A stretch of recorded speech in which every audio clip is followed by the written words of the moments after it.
Hola, hola, bienvenidos a este curso llamado Las Tentaciones de los Músicos. Me voy a presentar, yo soy Milén, yo soy misionera de la comunidad católica Shalom. Vivo en Fortaleza, en Brasil, donde está la casa madre de la comunidad. Ya hace 1 año y 10 meses que estoy aquí, vine desde Canadá, que es mi país, donde crecí. Mi familia es de origen de Camerún. Y estoy aquí entonces para hablarle de este tema y en relación a mi experiencia en la música. Entonces voy a resumir un poquito esta experiencia. Tal vez se preguntan cómo es que hablo español. Es que ya viví en México, ya viví en España, por eso van a notar un poco de acento mexicano y también van a notar bastante portuñol y por esto desde ahora me disculpen.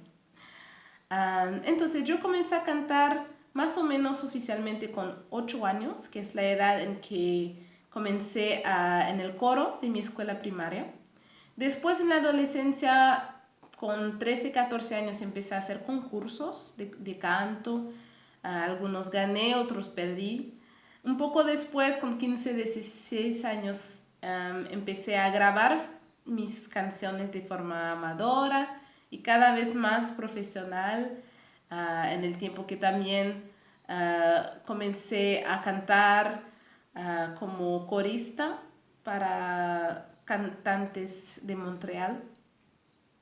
Y unos años después, con 24 años, yo lancé mi primer EP de forma independiente de música secular. Y con 28 años lancé mi segundo EP de música ya católica, ya que entre esos dos tuve mi experiencia con Dios. Con 30 años discerní que mi vocación era Shalom, entonces me mudé de Montreal para Toronto, entré en la comunidad y casi 2 años después me llamaron a cantar en el Misionario Shalom, que es nuestra banda, nuestro ministerio de música. Entonces más o menos es esto, mi percurso musical.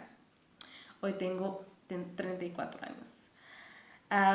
Entonces en este curso vamos a ir de lo más general hasta lo más específico. Primero vamos a tratar del asunto de las tentaciones en general, qué son y de dónde vienen.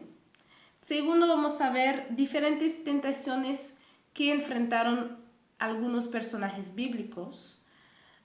Y tercero, cuáles son las tentaciones que nosotros músicos católicos, cristianos, enfrentamos. Y finalmente vamos a ver consejos prácticos para vencer las tentaciones.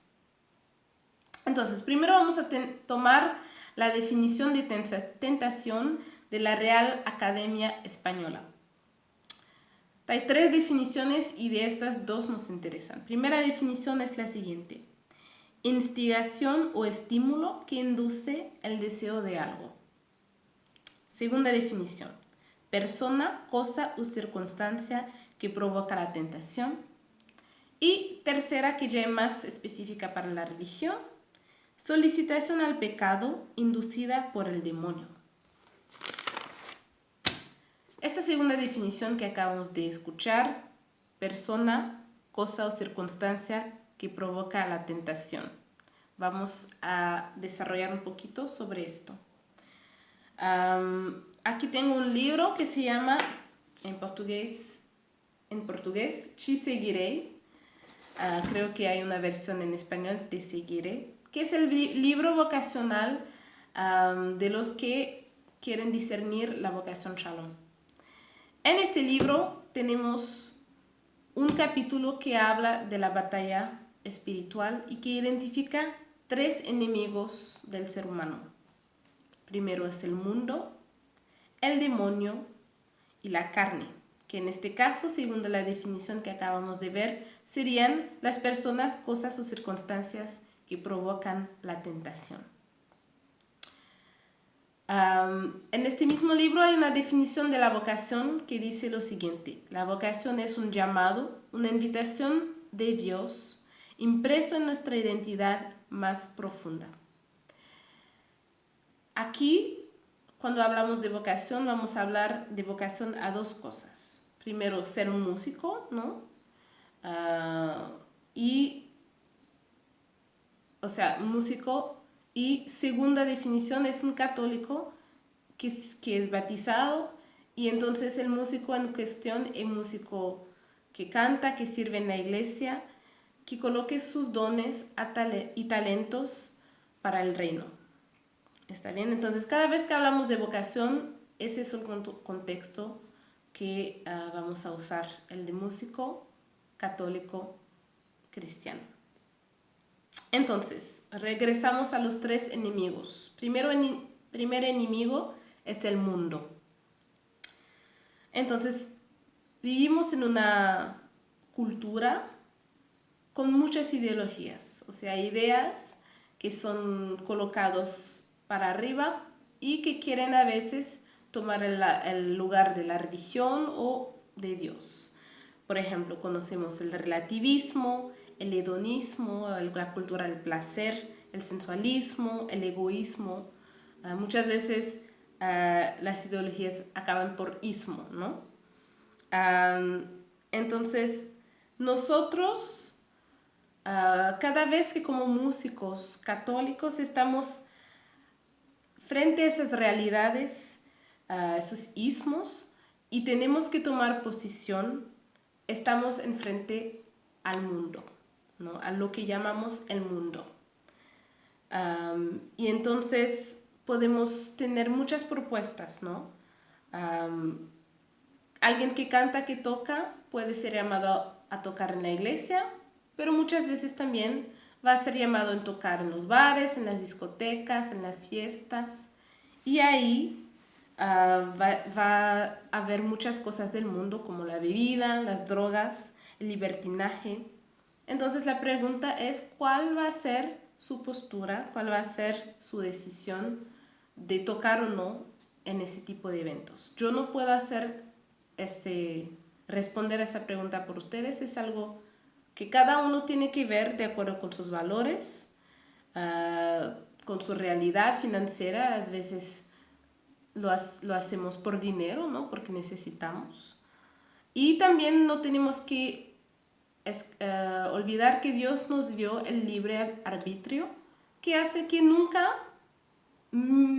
aunque estemos escogidos para cantar en la iglesia, nunca Él nos va a decidir por nosotros: no hagas esto.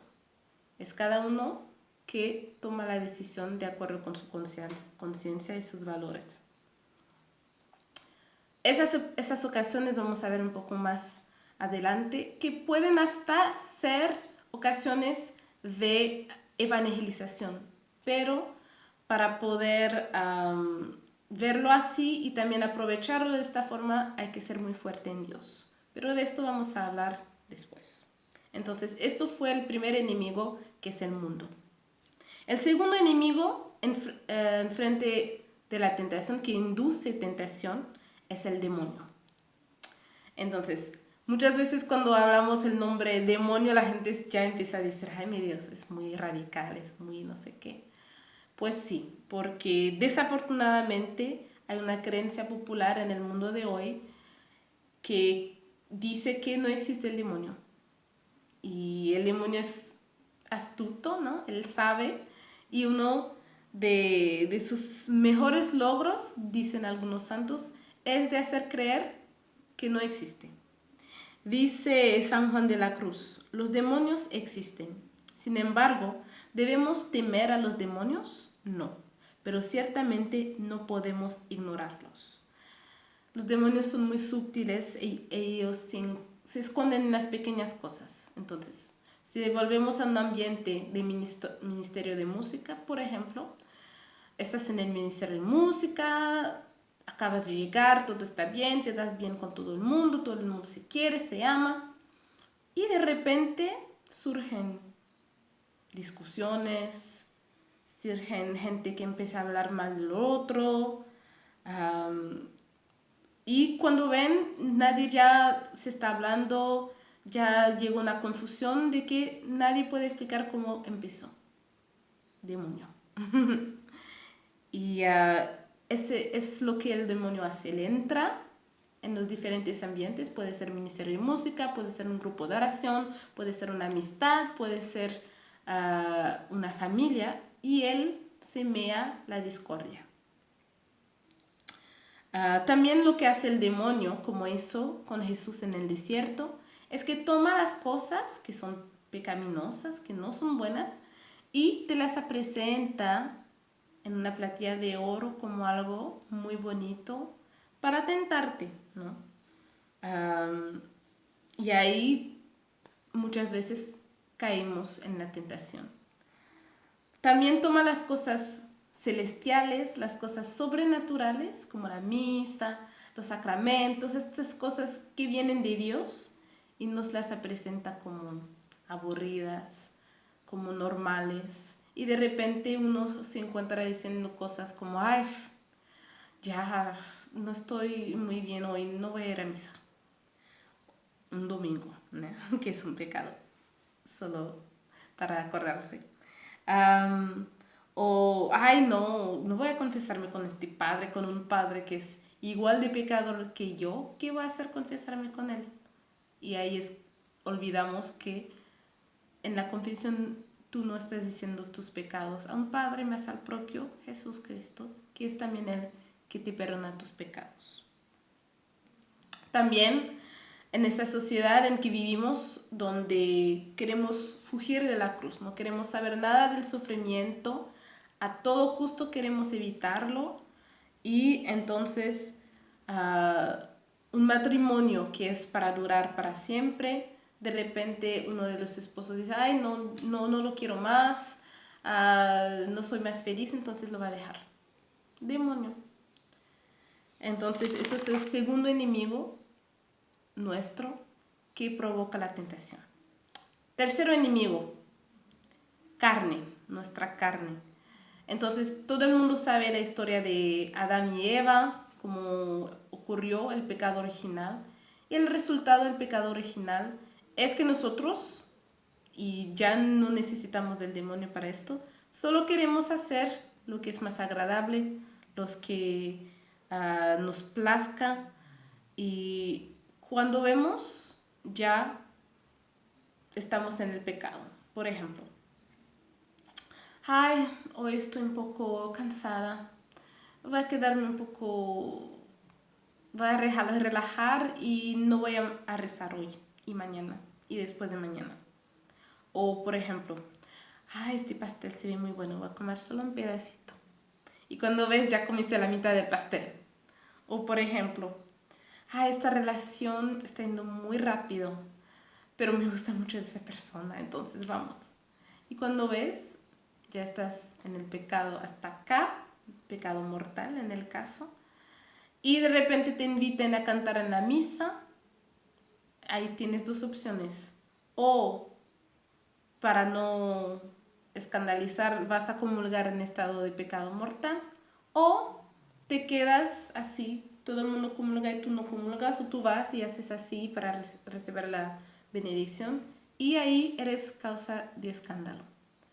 Entonces, eso son las tres fuentes de la tentación: el demonio, el mundo y la carne.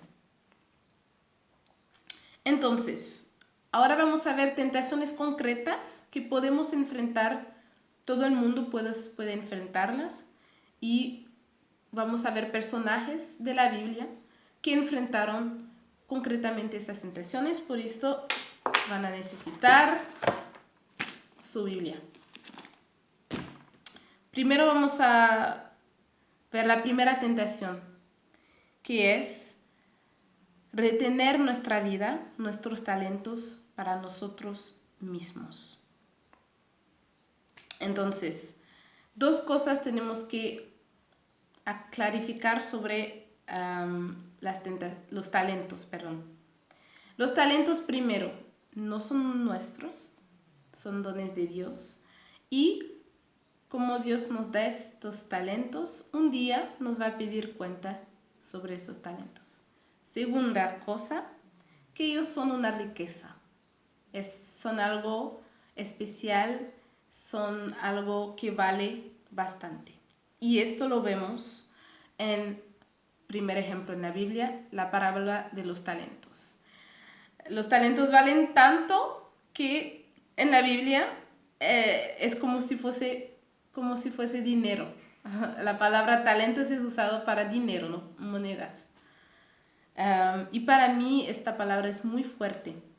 Cada vez que la oigo, me pongo a pensar, ¿qué estoy haciendo con mis talentos? O sea, ¿será que estoy queriendo guardarlos para mí? ¿Que no estoy queriendo hacer esto? Entonces, esto es una de las tentaciones. Segunda pasaje de la Biblia donde vemos esta tentación de retener nuestros talentos y nuestras riquezas para nosotros mismos es el joven rico, ¿no? El joven rico en Mateos 19:16. Vamos a leer esta pasaje. En esto se le acercó uno y le dijo: Maestro, ¿qué he de hacer de bueno para conseguir la vida eterna? Él le dijo: ¿por qué me preguntas acerca de lo bueno? Uno solo es el bueno. Mas si quieres entrar en la vida eterna, guarda los mandamientos. ¿Cuáles?, dice él. Ahí Jesús enumera los diferentes mandamientos. Dice el joven: todo eso lo he guardado. ¿Qué más me falta? Jesús le dijo: si quieres ser perfecto, anda, vende lo que tienes y dáselo a los pobres, y tendrás un tesoro en los cielos. Luego ven y sígueme. Voy a compartir un poquito de una experiencia que tuve en relación a esto. Entonces, yo les dije que soy de Montreal.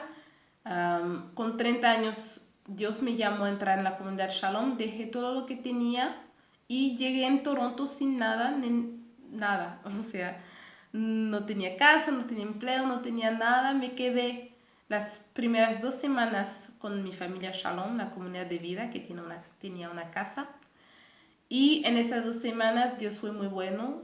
Me proporcionó una casa, un cuarto, ¿no?, que no tenía nada también, de muebles, de nada. Y también un trabajo muy simple en un restaurante. Yo que era formada, tenía una maestría en traducción, me encontré trabajando 6 meses sirviendo gente en un restaurante.